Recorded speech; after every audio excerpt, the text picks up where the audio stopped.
Hey, folks.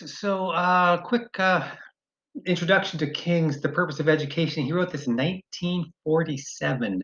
He was an undergraduate at Morehouse College in Atlanta.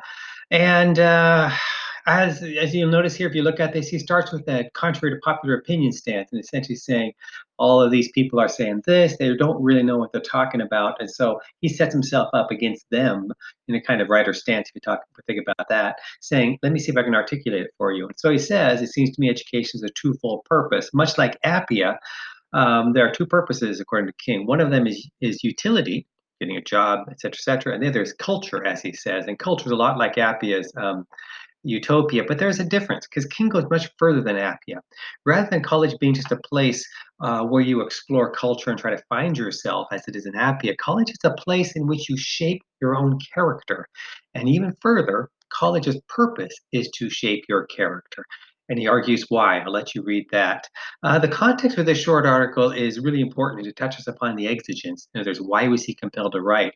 Well, he talks about Eugene Talmadge right here. Eugene Talmadge is then the governor of Georgia, where King was attending college, Atlanta and Morehouse. Morehouse was an all-black college. If you remember, there are historically black colleges to this day. Morehouse is a famous one. These colleges were set up for blacks to attend because white people in power didn't want blacks in their colleges. And while a few blacks did attend Harvard, Princeton, that kind of thing, the all black colleges were where most black people were shunted, but also chose because there was, they didn't have the prejudice there and um, they were able to excel. So King went to Morehouse, and later he went to Howard University in Washington D.C., where he got his PhD. Howard University is like it's the Harvard of black colleges. Anyway, Talmadge was seeking re-election in 1947, and as the note here shows, what Talmadge said was that let's see if I find it right there.